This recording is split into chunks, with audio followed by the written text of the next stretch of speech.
자, 오늘 시장 한번 정리를 해봐야죠. 시황제 박근형 부장님 모시겠습니다. IBK 투자증권 박근형 부장님입니다. 어서 오세요. 네, 안녕하세요. 안녕하십니까 부장님. 예, 방송 들어가기 앞서서 저희 지금 접속한 분들 가운데 네. 이 덕암이라는 성함으로 이렇게 접속해 주신 분이 계신데요. 덕암님. 예, 이분이 다른 지금 점심 때 제가 따로 연결한 부분도 있고 오늘 저녁에도 들어오신 것 같은데 전 전혀 모르는 분입니다만 이분이 이제 시황제라는 이름을 이제 붙여주신 분이거든요. 맞습니다. 오늘도 열심히 하라고 이제 좀 전에 채팅창에 올려주셨는데 열심히 하겠습니다. 네. 감동입니다. 시간을 늘려야죠. 아쉬운 분들이 많아서. 아니요, 저는 짧게 하고 똑같이 개편에서 한 예. 2시간 하자는 의견도 있습니다. 아니요, 그러면 두 배로 그 주시면 제가 좀 고민을 해보겠습니다. 알겠습니다. 아쉬워서 그렇죠. 아쉬워서. 좋은 내용을. 네, 뭐 아쉽기는 저도 마찬가지인데요. 네. 이제 뭐 오래 끈다고 좋은 컨텐츠는 아니죠. 음. 예, 정해진 시간에 좋은 내용을 빨리 하고 가면 네. 좋고요. 부장님 유튜브 채널 따로 없으시죠? 없습니다. 그거는 컴플 때문에 안 되는 거예요? 아니요, 뭐 하면은 보고를 하고 할 수 있고요. 네. 맹커님의 채널에 불러주시면 나갈 수 있죠. 묻어서. 네. 서로 만들려고 있으십니까 개인 채널? 그 하시는 채널이 있으시잖아요, 네. 따로. 저도 구독하긴 했는데 컨텐츠가 올라오진 않더라고요. 거기 이제 대부분 보면 출연자들이 이제 여성분, 아. 젊은 오, 다 어떤 보세요. 예, 어떻게 그거 다 보세요? 이제 명예카님에 대한 관심이 있는 거죠. 와. 거기 안 부르더라고요. 뭐 이렇게 이야. 젊은 여성 출연자들만 불러서 네. 약간 뭐 19금 이런 것만 하고 있어서 오해가 생깁니다. 네. 오해가 생깁니다. 아니 그런 말씀하시니까 실제로 모르시는 분들은 저 BJ인 줄 아는 분들이 상당히 많아서. 그러니까 그 채널 때문에 네. 아마 개인적인 어떤 여러 가지 아이고. 인지도나 네. 그런 것들이 조금 오해를 받고 있을 수도 있습니다. 알겠습니다.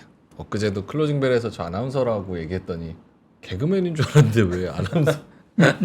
알겠습니다. 제가 한번 기깔나게 기획해서 한번 모셔보도록 하겠습니다. 하여튼 뭐 여러분들이 많이 이제 응원해 주시고 해가지고 네. 목도 많이 좋아졌습니다. 뭐 아프지 않고 잘 넘어가는 것 같아서 너무너무 매일 감사하고 그래서 항상 준비할 때 마음이 항상 감사한 마음으로 열심히 하고 있으니까 맞습니다. 열심히 또 같이 공감해 주시면 제가 또 힘을 좀 더 내서 할 수 네. 있을 것 같습니다. 좋습니다. 좋아요 한 번씩 눌러주시고 우리 박근영 부장님 화이팅 또 외쳐주시면서 시장 동향부터 짚어보도록 하겠습니다. 네, 코스피는 14포인트 수준 상승 출발을 했는데요.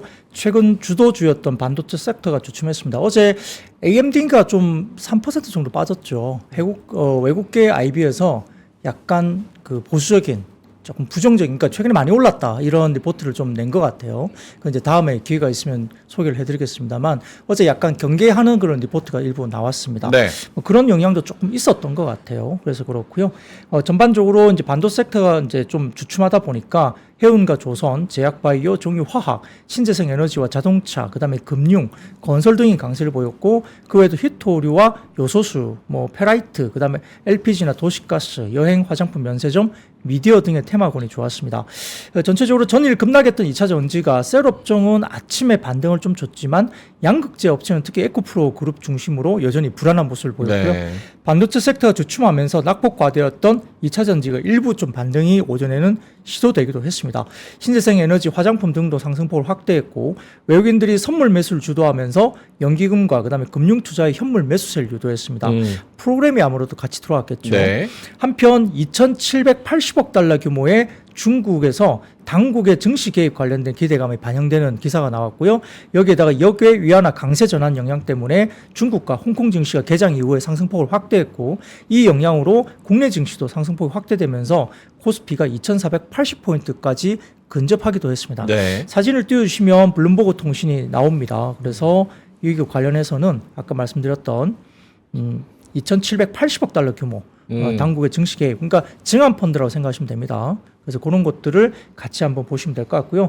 아무래도 최근에 한국 증시가 중국의 영향을 많이 받았습니다. 그래서 이제 경기 민감 업종들도 그래서 힘을 좀 못 썼는데 이런 것들이 아무래도 국내 증시 오늘 좀 힘을 받쳐준 모습이어도 코스닥보다는 코스피가 좀 더 이 영향을 좀 받았다 볼 수 있습니다. 네. 예, 오늘은 운송과 금융, 화장품 등 단기 낙폭과대 인식 업종이 반등이 좀 들어졌고요.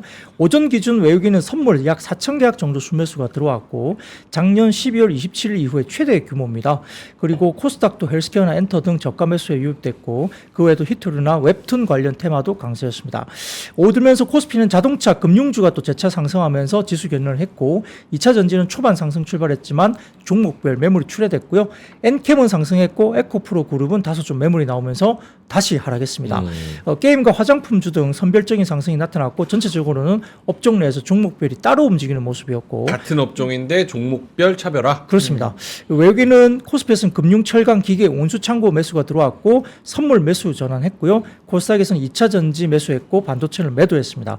기관은 코스피 대부분 업종 매수했고 그 외에 전기전자와 철강, 화학도 매수했고 코스닥에서는 소프트웨어와 기계가 매수 들어왔고요. 전체적으로는 업종별 특징은 코스닥은 좀 약했다 볼 수도 있습니다. 네. 이게 중국 증시에 이렇게 심폐소생 들어오는 게 뭐 그런 얘기 있잖아요. 그러니까 중국 증시 갈 돈이 우리나라 오거나 혹은 우리나라 갈 돈이 일본으로 가거나 뭐 이런 수급에 대한 큰 틀. 중국 증시 이렇게 심폐소생하는 건 우리나라한테 좋습니까? 사실 외국계 자금으로 봤을 때는 한국과 중국이 다 이머징으로 묶여져 있으니까 네. 이머징 시장 자체에 대해서 보는 뷰에서는 우리가 묶여 있다고 봐야 될 거고요. 근데 이제 문제는 이머징 내에서 중국 비중이 한국보다 클 거니까 중국의 노이즈가 발생하면 이머징에서 리밸런싱을 통해서 우리 쪽으로 조금 수급이 들어올 수 있다는 얘기를 하는 거거든요. 그래서 사실 최근 움직임 올해 연초의 움직임은 중국과 한국이 같이 움직여요. 네. 중국 망가지면 우리도 같이 빠지니까. 그리고 사실 나쁠 건 없는 거죠. 네. 부장님도 같은 생각이세요? 네, 최근 영향은 확실히 중국, 홍콩 증시와 같이 연동되고 움직이고 있고요. 글로벌 증시 자금은 인도 쪽으로 좀 넘어갔고 일본 쪽으로도 좀 이제 최근에 좋았죠. 그래서 글로벌 IB 쪽에서 리포트가 일본 쪽의 비중 확대 그리고 중국 쪽, 홍콩 쪽은 비중 축소, 뭐 한국도 또 마찬가지로 그 관련된 영향을 받았다 볼 수 있는데 다행히 그럼에도 불구하고 최근에 외국인 자금이 한국 쪽으로 다시 유입되는 게 이번 주부터 이제 좀 보입니다. 네. 그래서 완전히 외국인 매수 기조가 꺾인 건 아니다 볼 수 있고요. 그리고 또 환율 부분이 이제 더 많이 튀지 않으면 방향성을 틀면서 외국인 수급도 다시 재차 유입될 가능성도 있다고 볼 수 있겠습니다. 알겠습니다. 좀 기대감을 가지고 좀 지켜볼 부분이 있는 것 같습니다. 자, 좀 들어가 볼까요? 해운주가 좀 움직였는데 미국과 영국이 예멘 후티 반군 미사일 기지를 겨냥해서 추가 공습을 했다. 이런 소식이 나오면서 해운이 움직였습니다. 네, 장 시작 전에 바로 나왔습니다. 미국과 영국이 예멘 후티 반군 미사일 기지를 겨냥해서 추가 공습 소식이 들렸고요. 이게 하루아침에 끝날 이슈는 아닌 것 같다라는 분석이 계속 나오고 있어서 분쟁이 여러 가지로 또 우려가 됩니다. 상해 컨테이너 지수가 다소 좀 너무 빠르게 올라가다 좀 조정이 나오다 보니까 관련 종목도 일부 해운주가 조정이 나오기도 했지만 오늘 다시 해운주가 또 올랐거든요. 그래서 생각보다 지금 이 부분들이 좀 장기화되는 부분이 있습니다. 지난주 BDI가 수요일 저점을 찍고 이틀 사이 15%나 반등했고 참고로 22년 1월 말 저점도 올해와 거의 비슷하게 1300포인트 수준이었는데 선물 운임 지수 역시 한 주 사이에 16%나 급등했고요. BDRYFF라 해가지고 Black Wave Day Dry Freight Futures Index라고 있는데 이게 약간 선물 지수 같은 것 같아요. 그래서 이런 것들이 BDI보다 높은 것은 23년 9월 9일 이후에 전체적으로 처음 있는 일입니다. 그래서 운임 지수 그렇죠. 중 하나다. 네네 그렇습니다. 그래서 다음 사진을 보여주시면 BDI 관련된 표가 나와 있는데요. 네. 보시면은 지금 왼쪽 쪽에 빨갛게 표시된 게 24년입니다. 왼쪽 쪽에 보시면 빨간 선이 약간 나와 있죠. 1월 달에. 그래서 이게 이제 24년 구간이고요. 뭐 검은색 부분부터 이제 어느 날부터 어느 해 이렇게 움직임이 있었다는 게 보여주죠. 그리고 약간 이렇게 회색처럼 이렇게 보이는 이 부분들이 고점 대비와 이제 저점 대비 그 밴드를 보여주는 거죠. 네. 그래서 선마다 몇 년도인지를 보여주는 거예요. 예를 들어서 아주 짙은 검은색은 2020년도 거고 약간 옅은 회색은 21년도, 그 다음에 뭐 점선은 뭐 언제 이렇게 해서 각 해마다 움직임이 월별로 이렇게 움직임이 나와 있는 거죠. 24년도는 지금 아주 높게 일단 형성돼서 시작을 하고 있습니다. 저게 지금 전반적으로 봤을 때 높은 수준이다라고 얘기할 수가 있어요. 그래프를 봤을 때. 그렇죠. 봤을 때는 밴드 상단에 지금 위치하고 있잖아요. 24년 밴드 상단. 그러니까 24년 출발이 과거부터 시작해서 BDI가 아까 말씀드렸던 회색 이 음영 부분이 있잖아요. 네네. 이게 밴드 상단과 밴드 하단을 보여주는 모습이거든요. 그 중에서 24년 빨간색 흐름이 밴드 상단에서 시작을 하고 있죠. 그러니까 상당히 좀 높은 편으로 보이기도 합니다. 네. 네, 그래서 이런 부분들 때문에 전반적으로 2월 중국 춘절 연휴를 또 감안한다면 아직 비수기가 끝난 건 아닌데 일단은 지난주 BDI가 반등했고 선물 운임 시황도 한 달 사이 크게 빠지지 않았으니까 벌크 해운 운임 약세도 계절적 조정이고 최근에 강했던 것은 컨테이너선 관련된 유럽선이 굉장히 그랬죠. 그래서 이런 것들도 같이 보셔야 될 것 같고 올해 페노션과 대한해운 합산 영업이익 컨센서스도 작년 하반기 이후에 계속해서 하향 조정되고 있는데 4분기 이후에 수급 개선, 가격 개선을 반영하지 못하고 있다고 한국투자증권에서는 오늘 언급을 했습니다. 그래서 뭐 두 번째 사진을 보여주시면 이게 인터내셔널 프라이트 레이트거든요. 이게 뭐냐면은 인플레이션, 상품 인플레이션이 파란색 선이고요. 검은색 실선이 이제 글로벌 이 운임 관련된 운임률인 것 같아요. 보시면은 끝부분이 어떻게 보입니까? 다시 튀어오르고 있죠. 네. 그래서 이게 아마 상품 인플레이션이나 CPI 지수를 좀 건드릴 수도 있겠다는 우려가 좀 이 부분 때문에 있는 것 같아요. 왜냐하면 이게 선행을 하거든요. 보통 차트상 운임료가 PCE 상품 물가를 5개월 선행합니다. 그래서 이 운임료가 더 많이 혹시 장기라도 뛰게 되면 네. 이 관련된 그 물가를 상품 물가를 좀 자극할 수 있는 여지가 있는 거죠. 그래서 이거 조금 우려스러운 부분이 있는데 아무튼 상하이발 로테르담 컨테이너 운임료는 급등하고 있습니다. 그래서 홍해에서 경로를 변경하면 상품이 유럽에 도착하는데 최대 2주 정도가 더 걸리니까 이것도 공급망 차질로 볼 수 있는 거겠죠. 그럼 5개월 선행한다고 말씀을 해주셨으니까 네. 이미 벌써 어느 정도는 좀 많이 튀어 올랐잖아요. 저 차트 보면. 그렇죠. 상품 물가를 추후에 좀 자극할 수도 있죠. 그러면은 상승적으로. 이후에 지금 뭐 물가 지표 나오는 거 그리고 금리 인하에 대한 거 이것도 분명히 영향이 있겠네요. 그렇죠. 이게 만약에 과하게 장기화되거나 네. 과하게 올라가게 되면 상품 물가를 자극하게 되니까 금리 인하는 조금 더 어려워질 수도 있겠죠. 그래서 그렇습니다. 그래서 그 다음 사진 좀 보여주시면 이게 이제 어쨌든 유럽에서 이제 넘어갈 때 이렇게 빨간색으로 넘어간다는 거잖아요. 수에즈 해협을 이렇게 지나가면 가운데로 점화되는 거를 삥 돌아가니까 그죠? 이렇게 됩니다. 그래서 이게 한 2주 정도를 또 늘리게 되니까 운임도 올라가고 시간도 걸리고 그다음에 공급망 스케줄이 엉망이 되는 거니까 네. 당장 이게 뭐 현지 상태에서 문제가 해결된다 하더라도 꼬여진 스케줄을 정상화하려면 저도 또 몇 개월 걸린다. 그러니까 당장 운임이 조금 빠지기는 쉽지 않을 수도 있다. 물론 이제 너무 빠르게 올라간 상하이 컨테이너 지수가 조금 조정세가 나오기도 했지만 이게 단기간으로 끝날 만한 이슈는 아닐 수도 있다고 볼 수도 있습니다. 알겠습니다. 뭐 해운 관련된 거는 저희가 지금 몇 주째 계속 말씀을 좀 드리고 있는 만큼 좀 신경을 계속 써야 될 것 같고요. 네, 또 2부에도 준비에 자세한 내용 되어 있으니까 같이 업데이트 한번 해보시죠. 2부에도. 맞습니다. 2부에도 심층 인터뷰 때 좀 자세하게 여쭤보도록 하고 자, 두 번째는요. 식약처 K 화장품의 미국 수출을 지원한다. 이런 소식 등의 관련주가 또 올랐습니다. 네, 뭐 식품의약품 안전처가 미국이 최근 화장품 인허가 규제를 강화해서 이와 관련해 가지고 중국의 최근 성장 둔화 또 이제 여러 가지 2위 수출국인 미국 시장의 중요성이 커지고 있고 화장품의 수출 대상지로서는 중국이 지금 1위를 거의 내놓는 정도 수준이 될 수도 있어요. 미국과 일본이 굉장히 성장하고 한국 화장품을 수입을 굉장히 많이 하는 국가로 이제 부각되고 있습니다. 그래서 미국 쪽의 화장품 인허가 규제가 강화되니까 국내 기업의 규제 대응 역량을 강화하기 위한 설명회가 마련된 것으로 보입니다. 그래서 뭔가 제도나 절차적으로 지원하기 위한 자리이겠죠. 네. 더군다나 하나투자증권 보고서를 통해서 이제 역시 기성 브랜드들의 점유율이 하락하고 있지만 인디 브랜드 호황기를 맞이하면서 ODM 필요성이 강화된다 이야기를 했고요. 지금 ODM, OEM 상장사인 코스맥스 한국콜마, CNC 인터내셔널, 코스메카 코리아의 연평균 매출액 성장률을 이제 추정을 했는데 코스맥스는 연평균 10%, 한국콜마는 19%, CNC 인터내셔널은 30%, 코스메카 코리아는 13% 연평균 매출 성장이 25년까지 이루어진다고 봤습니다.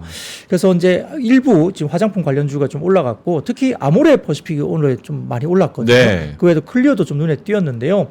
이 하나증권에서는 그 종목별로 주가 변동성 코멘트를 했는데 화장품도 보면 제가 서두에 말씀드렸지만 다 같이 오른 게 아니고 어떤 종목은 빠지고 어떤 종목은 많이 오르고 어떤 종목은 찔끔 오르고 이렇게 차별화됐거든요. 그래서 아모레퍼시픽과 아모레G, 코스맥스 같은 경우는 하나증권에 따르면 중국 정부의 홍콩 증시 안정을 위한 증강기금 투입 결정 때문에 항생징수가 상승하면서 약간 중국 관련된 소비주 이런 것들에 대한 영향을 좀 받았다 볼 수 있겠고요. 수급적인 변화가 국내 증시에 영향을 미쳤다 이게 봤습니다.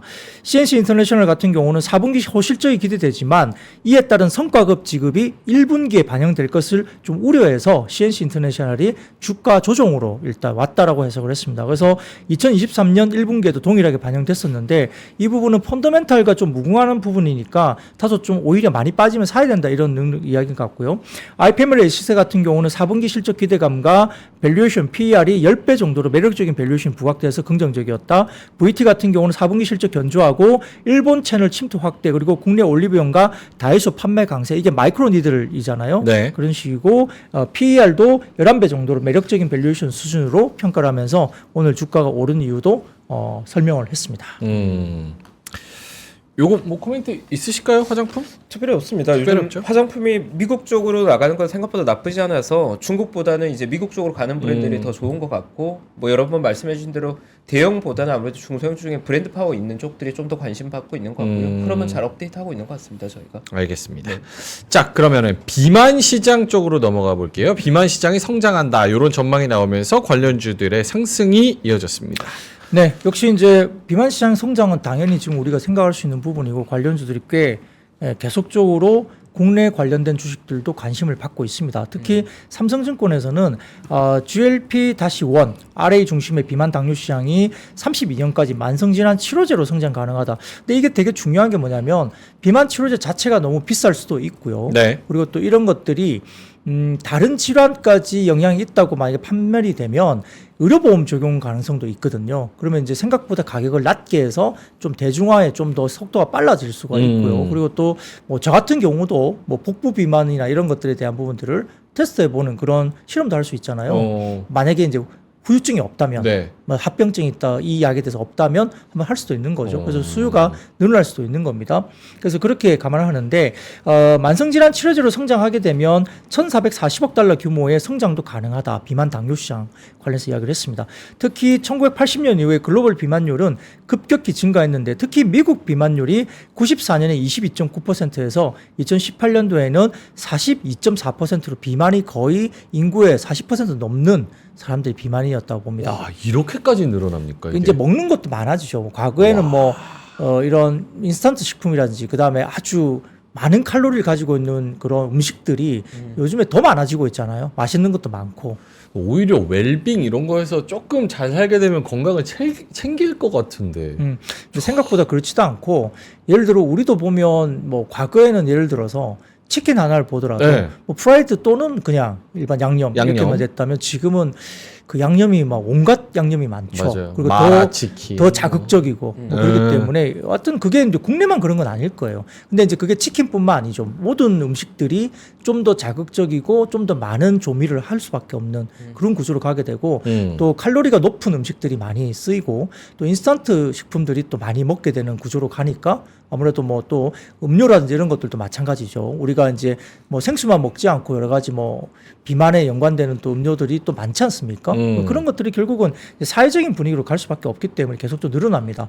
그래서 전반적으로 비만율 증가는 비만 관련 합병증 증가로 연결되기 때문에 네. 여기에서 미국에서는 2016년 비만 관련 의료 비용으로 1,727억 달러까지 지출을 했다고 합니다. 이거는 이제 사회적인 문제로 역시 비화될 수 있습니다. 그래서 비만은 완치가 어렵다고 합니다. 재발률이 99.6%. 그렇구나. 예, 그리고 식이 조절과 운동만으로는 체질 조정이 안 되기 때문에 이런 비만 환자들은 비만 치료제 처방을 적극적인 관리가 필요하다 봤습니다.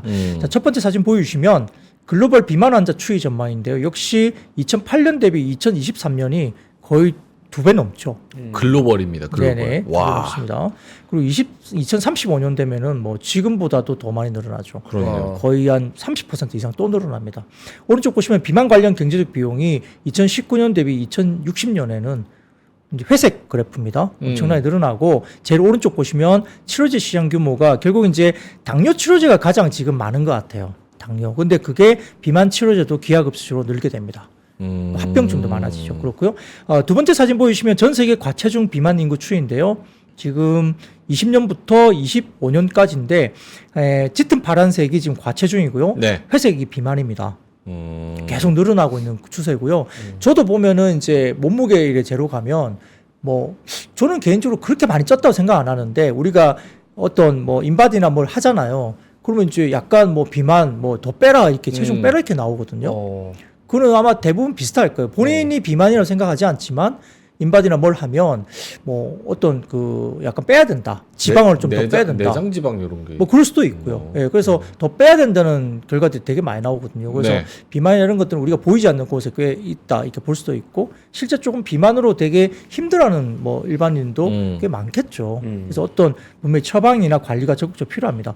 그리고 미국 비만 인구도 아까 말씀드렸지만 42%까지 올라왔기 때문에 그게 2018년 기준이니까 5년 정도 더 지났으니 지금은 더 많이 더 올라갈 늘었겠죠. 가능성이 있겠죠. 예, 그래서 이런 것들이 이제 GLP-1 RA 비만 당뇨 관련해서는 지금 비만 관련 만성 질환이 뭐가 따르냐면 심혈관, 만성 콩팥병, 그리고 알츠하이머, 맵시 이런 것들이 들어오거든요. 이런 것들이 들어오는데 결국은 효과가 또 입증되고 있다고 보입니다. 그래서 이런 시장 확대가 뭐 일라릴리나 노보노디스크가 독점 중인데 후발 경쟁 제품의 발매 시점 고려한다면 아마 일라릴리나 노보노디스크는 2, 3년 정도 독점할 가능성이 높죠. 네. 시장은 계속 커지고 있고요. 그래서 그 다음 사진 띄워주시면 노보노디스크에 아마 관련된 임상 현황인데 왼쪽으로 보시면 임상 관련된 현황이 뭐 23년, 24년, 25년까지 계속적으로 결과 발표가 있습니다. 근데 이제 적응증이 뭐냐면 심혈관 질환도 있고 신부전, 그다음에 만성 콩팥병, 그다음에 말촉 동맥 질환, 뭐 알코올성 지방 간염, 그다음에 알츠하이머 등등이 연관돼서 같이 보는 거거든요. 그러니까 연관된 병에 관련해서 효과가 나온다면 이게 보험 등재 쪽으로 굉장히 유리할 수 있습니다. 네. 굉장히 좀 중요한 변수가 될 수 있죠. 오른쪽 보시면 일라릴리의 임상 현황도 임상 24년까지 이제 이렇게 종료가 되는 부분들이 있는데 결국은 여러 심혈관이나 다른 신부증 등과 같은 만성 합병증에 대한 이슈가 있는 거죠. 임상이. 그래서 이거는 굉장히 중요한 부분도 있고요. 우리가 뭐 개인적으로도 저도 이제 건강하게 살기 위해서는 이런 것들을 신경을 써야 되는 겁니다. 네. 그 다음 사진 보시면 비만 치료제 종류별 체중 감소 효과 비교인데요. 식욕 억제제가 있고 지방 흡수 억제제가 있고 복합제가 있고 뭐 여러 가지 부분이 있습니다. 그래서 관련해서 투약 기간이 나오고 체중 감량 효과가 각각이 좀 다른데 뭐 먹느냐 주사제냐 뭐 여러 가지 부분들이 있지 않겠습니까? 실질적으로 지금 일론 머스크라든지 그 다음에 여러 뭐 일부 뭐 여성 어떤 인플루언서들도 이렇게 비만약을 뭐 위고비라든지 여러 가지를 써가지고 실제 체중을 많이 줄인 경우가 있지 않습니까? 이런 것도 실제 보이고 있기 때문에 이게 관리가 안 되면 다시 튀어오릅니다. 그렇죠. 그래서 이런 것들도 이제 시장에서 굉장히 크게 열릴 가능성이 높고요. 그 다음 사진 보시면 이게 오젬픽 페이스 효과라고 해가지고 이게 뭐예요? 비만 관련된 약을 쓰고 그 살을 빼면 네.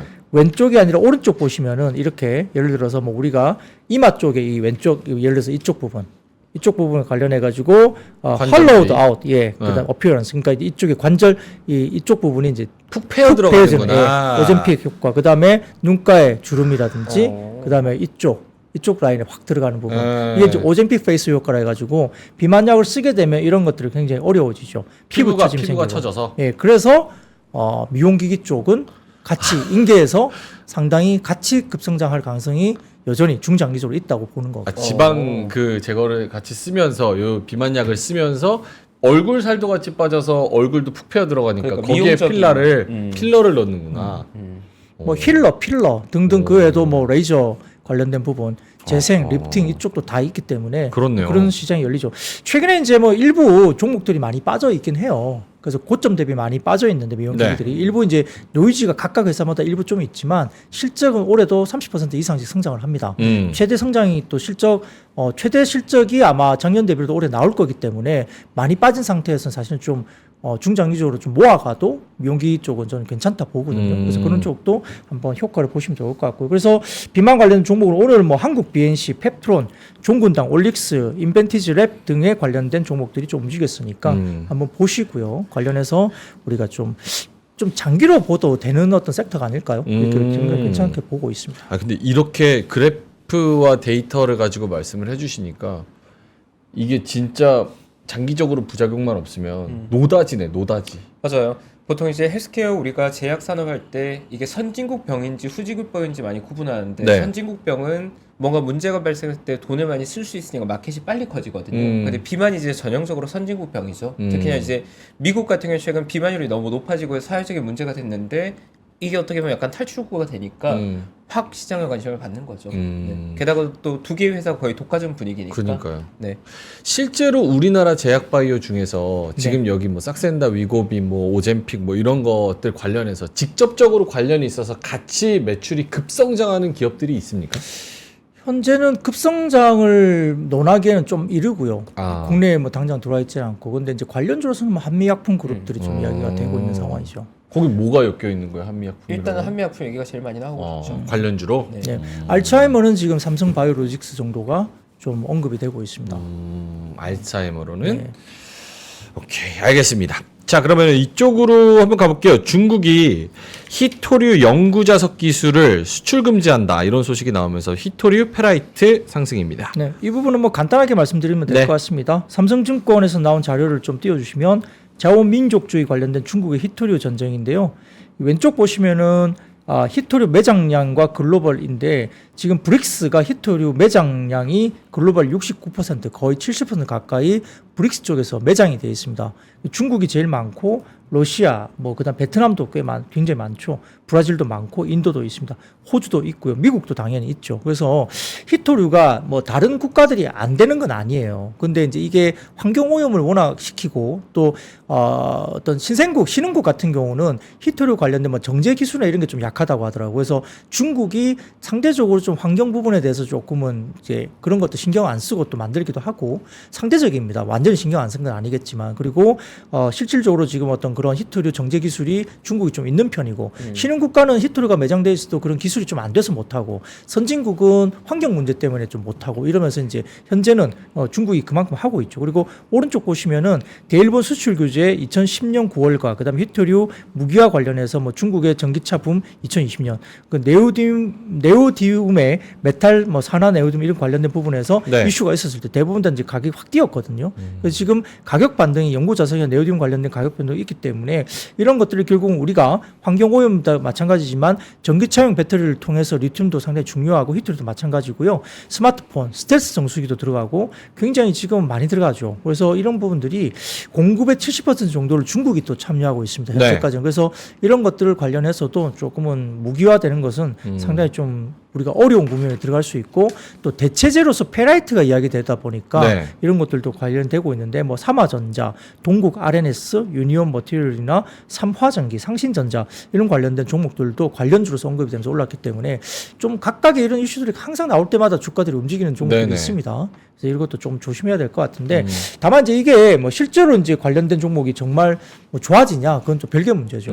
다만 이제 뭐 정부 정책적인 문제나 그다음에 자원적인 문제에서는 사실 진짜 고민을 해야 될 부분이기도 해요. 없으면 못 만드니까. 그렇죠. 네. 근데 이 얘기는 뭐 매번 많이 들은 것 같은데, 너무 자주 실제로 문제가 됐다? 요거는 많이 못 들은 것 같은데? 근데 중국 입장에서 히토류를 자원 전쟁의 무기로서 쓰는 건 사실이니까 네. 만약에 노이즈가 발생하면 엄청 임팩트 있는 사건이 될 것 같긴 해요. 오케이, 알겠습니다. 자, 웹툰 얘기를 저희가 계속 드리고 있는데 카카오 피코마 지난해 거래액 1,000억엔 돌파 소식 등의 웹툰 상승입니다. 네, 뭐 네이버 웹툰이 올해 정도 이제 상장 이슈가 있는데 작년까지는 적자였고 올해부터는 흑자 전환 예상이 되고 있지 않습니까? 네. 그래서 올해 흑자 전환되고 이제 완벽하게 성장 쪽으로 이제 그림이 그려지는 모습이 보이고 있어서 기대감이 높아지고 있는데 카카오 피코마도 언론을 통해서 2016년 4월 세계 최대 만화 시장 일본에서 첫 선을 보인 이후에 디지털 만화 플랫폼 피코마가 이제 지난해 처음으로 연간 거래액 1,000억엔 하나로 9천억 원을 발생했습니다. 이거 만만하지 않아요. 네. 만화로 9천억 1조 가까이 했다는 것은 이 시장이 엄청나게 크다고 볼 수도 있습니다. 그래서 경신했고요. 지난해 피코마 거래액은 코로나19 팬데믹 이전인 2019년도 대비 7배 성장을 했다고. 그러니까 한 3, 4년 만에 7배 성장한 거죠. 그래서 현재 세계 디지털 만화 플랫폼 가운데 단일 플랫폼으로서는 연간 거래액 1,000억을 넘어선 사례는 피코마가 유일하다고 합니다. 엄청난 이제 성장을 하고 있죠. 그래서 피코마는 데이터 AI가 집계한 2023년 모바일 앱 마켓 쪽에서 합산 소비자 지출 순위에서도 게임을 포함한 전체 카테고리에서 일본이 1위를 차지했습니다. 일본이 확실히 좀 그런 것들 좋아하는 것 그쵸. 같아요. 예. 애니 같은 거. 그렇죠. 글로벌 17위 정도까지 올라왔고요. 게임 앱을 제외하면 7위까지 올라갑니다. 게임이 압도적이니까 물론 그거 빼면 그렇답니다. 7위다. 네, 그렇습니다. 그래서 게임을 포함한 전체 카테고리 순위에서는 2022년에 비해서 일본과 글로벌에서 각각 2계단과 3계단 상승했으니까 웹툰 관련된 성장이 그만큼 있다고 볼 수도 있습니다. 정부는 웹툰과 또 웹소설 관련된 웹 컨텐츠에 대해서 도서 정가제 적용 제외하고 영세 서점의 할인율 유연화하면서 정부 정책을 발표했는데 그 다음 사진 띄워주시면 문화체육관광부 관련된 정책 관련된 자료입니다. 이 보시면은 대한민국 플랫폼을 만화 웹툰계 넷플릭스 만든다는 일단 그 발표가 나왔거든요. 네, 그렇습니다. 그래서 오늘 이제 배포가 됐죠. 보도가 됐죠. 그래서 이런 부분들이 좀 연계가 되면서 결국 이제 정부가 일단 웹툰 산업을 좀 키우는 역량 관련된 이슈를 좀 많이 최근에 언급을 하고 있다. 실제로 지금 많이 좋아지고도 있고요. 그래서 네. 네이버 웹툰 관련된 관련된 종목에서 MBT라는 종목도 많이 이야기되고 있고 그죠? 그래서 Y랩 같은 종목도 많이 이야기되고 있고 그 외에도 미스터 블루나 핑거 스토리, 키다리 스튜디오 등등도 웹툰 관련주로서도 언급을 받고 있습니다. 네, 웹툰 종목들이 사실 생각보다 주가가 많이 올랐어요. 네. 아니 정부가 건들면 잘 되는 게 없다. 잘 되는 거 그냥 제발 냅둬라. 관심 갖지 마라. 이런 의견들도 있잖아요. 알아서 잘하고 있으니. 그래서 자꾸 저런 보도자를 보는 게 잘하고 있었는데 불안하군요. 이런 생각도 조금 들기도 하고 하지만 또 이렇게 국가적인 지원이 있으면 더 잘할 수 있겠죠. 맞습니다. 포장 잘했어요? 훌륭했습니다. 자, 알겠습니다. 자, 부장님, 요거 갤럭시 S24 카메라의 AI 모델 112개 탑재 소식 속의 일부 관련주 상승입니다. 네, 그 갤럭시 S24 시리즈 카메라가 네. AI 모델 112개가 탑재됐다고 이제 이야기했습니다. 그래서 결국 이제 갤럭시 카메라 대표하는 줌 기능 네. 이런 부분들이 지금 100배 줌이라든지 나이토그래피 이게 저조도 촬영이거든요. 화질도 AI 모델을 이용하면서 향상을 시켰다고 합니다. 그러니까 카메라 관련된 개수가 많아지고 고사양화되는 거죠. 그래서 S24 울트라에는 2, 3, 5, 10배까지 광학줌 수준의 이미지를 제공하는 쿼드 텔레 시스템도 새롭게 탑재됐다고 합니다. 지금 이거는 제가 아직 안 써봤기 때문에 잘 와닿지는 않는데 네. 뭔가 카메라 부분의 기능이 향상된 걸로 보입니다. 그래서 이렇게 됐고 어두운 환경에서도 선명하게 나오게 나이토 그래피도 강화된 걸로 전해집니다. 최근에 이제 갤럭시 24 관련된 광고를 보면 그 콘서트장에서 아주 이제 그 좀 어두운 쪽에 앞쪽에 이제 콘서트 하는 앞쪽에는 무대에 이제 조명이 있겠지만은 네. 이 밑에서 보는 사람은 굉장히 어둡잖아요. 어둡죠. 그래서 이제 그 카메라를 찍는 이제 마케팅을 하면서 광고가 나오는데 이 새로운 S24로 찍으니까 굉장히 선명하고 흔들림 없고 이런 걸 강조하면서 광고가 나오고 있어요. 그래서 막 그런 기능이 아닐까. 나이토 그래피라는 나이토 그래피 예, 그런 어두운 데서 기능이다. 잘 찍히는 네, 그렇습니다. 거군요. 그렇게 이야기되는 것 같아요. 그래서 이런 부분들이 조금 더 강화된 어떤 그 카메라 기능이라 본다면 그 최근에 보면 일부 카메라 모듈이나 부품 관련된 종목들이 이제 관심을 받았다. 그래서 코아시아 CM이라든지 픽셀 네. 플러스 IM 이런 라운피플 이런 종목들도 좀 주목을 받은 종목으로 언급이 됐습니다. 픽셀 플러스는 상한가 같더라고요. 네. 실제로 사람들이 생각하는 것보다 더 많은 AI 기술들이 대부분 이미지 보정 쪽에 활용이 많이 된다고 그렇죠. 해요. 그래서 아이폰 같은 경우에도 2017년부터 NPU가 CPU와 같이 들어왔는데 그게 대부분 이미지 보정용으로 가장 많이 활용된다고 그쵸. 하거든요. 네. 카메라도 확실히 AI 시대가 오면서 더 뭔가 고성능화되고 많이 필요하고 이런 게 확실히 올 것 그렇죠. 같습니다. 보정을 해주는 기능이 되게 중요하지 않을까요? 너무 어두운데도 그걸 보정을 해줘서 그렇죠. 좀 더 선명하게 해준다든지 네. 그런 것들에 대한 근데 카메라 기능이 확실히 제일 많이 발전하는 것 같긴 해요. 그래서 우리가 일부 디지털 카메라고 따로 들고 다녔던 네. 것들이 거의 사라지지 않았습니까? 맞습니다. 네. 옛날에는 진짜 저 때만 해도 카메라 올림푸스 카메라 해서 1차 전지 그냥 한번 쓰고 버리는 에너자이저 넣어가지고 막 이렇게 디지털 카메라로 네, 그때 찍고 그랬었는데 그렇죠. 디지털 카메라 꽤 저도 사서 한 번도 안 쓴 디지털 카메라가 집에 있는 것 같습니다. 고가인데도 안 쓰죠. 그냥 휴대폰으로 그렇죠. 쓰지. 그렇죠. 옛날에 카메라 이렇게 덜렁덜렁 들고 다니고 그렇죠. 애플도 지금 아이폰으로 영화 찍고 그러잖아요. 그렇죠. 뉴진스 뮤직비디오 아이폰으로 그것도 아이폰으로 찍었잖아요. 찍었죠. 네. 알겠습니다. AI 모델의 카메라 얘기를 해봤고요. 마지막으로 중국 당국이 고강도 게임 비즈니스 모델 규제 삭제 조치? 이게 무슨 소리예요? 네, 사진을 띄워주시면 로이터 통신입니다. 이게 그 지난번 연말에 관련된 그 게임 관련해서 중국 정부가 굉장히 강도 높은 예를 들어서 뭐 청소년의 여러 가지 제한을 한다든지 과금과 관련된 제한을 둔다든지 이런 여러 가지 아주 연말에 강도 높은 이 규제안이 이제 나왔거든요. 그래서 이게 어떻게 보면 게임 산업이 굉장히 좀 우호적이지 않다, 굉장히 부정적이다 해서 악재로 작용하고 그때 주가가 많이 빠지기도 했습니다. 근데 이제 오늘 로이터 통신에서 이렇게 규제 관련된 것들이 삭제됐어요. 관련된 것들이. 그래서 실질적으로 지금 일부 애널리스트들이 이 관련된 사이트 들어가 가지고 그게 있는지 없는지 확인했는데 네. 없어져 버렸고 그래요. 일부 이제 반성문이라 그래 가지고 약간 그 업체들 반성문이 하나만 덩그러니 남아 있는 반성. 그러니까 업체들도 뭐 중국에서는 반성문도 쓰고 뭐 그런 것 같습니다. 그래서 업체가 반성문 써요? 예, 그래서 그 반성문 하나만 남아 있고 그 규제 관련된 가이드라인 있잖아요. 올라왔던 그게 사라지고 없는 걸로. 그러니까 확률형 아이템, 뭐 유저 뽑아먹기, 맞아요. 집자기 이런 거를 이제 하지 말아라 이런 식으로 얘기를 했는데 그 규제를 좀 철폐하고 기업들은 죄송합니다. 저희가 많이 반성했습니다. 이렇게 반성문을 썼다. 예.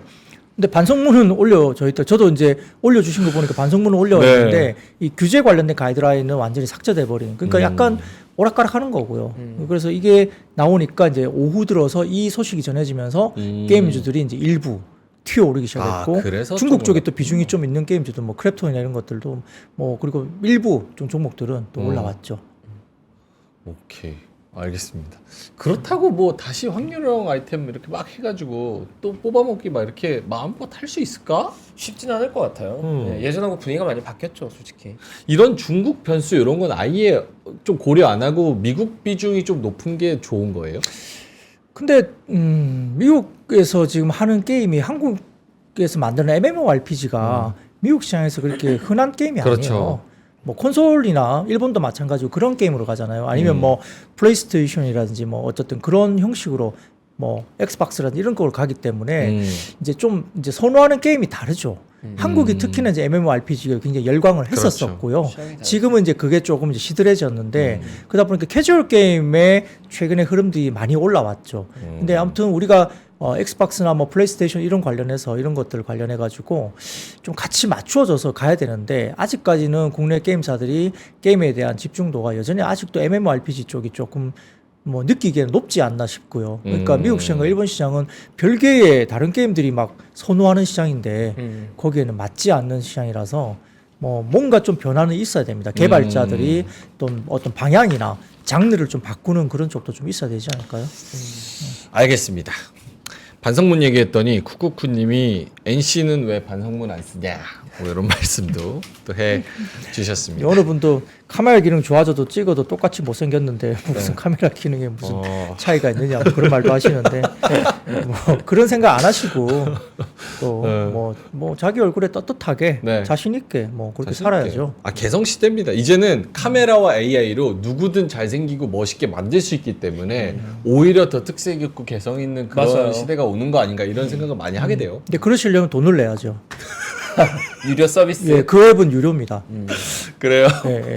알겠습니다. 뭐 다 AI 들어와도 다 돈덩어리야. 뭐. 스노우 같은 경우도 들어가면 다 결제해가지고 맞아요. 자기 얼굴을 완전히 바꿔버리잖아요. 그러니까 결제 없이는 요즘엔 그런 기능을 쓰기 힘들고요. 제가 제일 걱정되는 게 그 갤럭시 S24 AI 기능 네. 25년까지 무료로 한다 이게 나오길래 그럼 26년부터는 과금하나?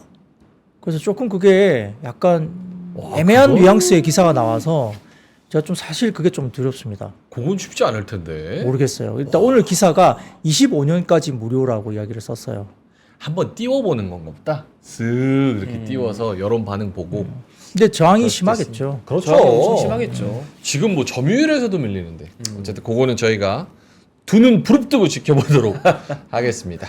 자, 뒤쪽에는 이제 해운, 항공 관련해가지고 지금 일어나고 있는 일, 그리고 앞으로 일어날 수 있는 일에 대해서 낱낱이 파헤칠 테니까 계속 주목해 주시고요. 우리 박근영 부장님은 여기서 인사드리도록 하겠습니다. 데일리인트 IBK 투자증권 박근형 부장님이었습니다. 고맙습니다. 네, 감사합니다. 감사합니다. 장 시작 전부터 종료까지 쏟아지는 수많은 뉴스와 정보들. 이 중에서 어떤 것이 투자에 정말 도움이 되는 정보일까요? 3프로의 증시 셔터맨 박근영 마스터가 직접 정보를 선별하고 투자의 힌트를 드립니다. 시간도 아끼고 투자 아이디어도 얻는 시간, 박근영 부장의 마켓 힌트와 함께 하세요. 자세한 사항은 3프로TV 앱과 홈페이지를 확인하세요.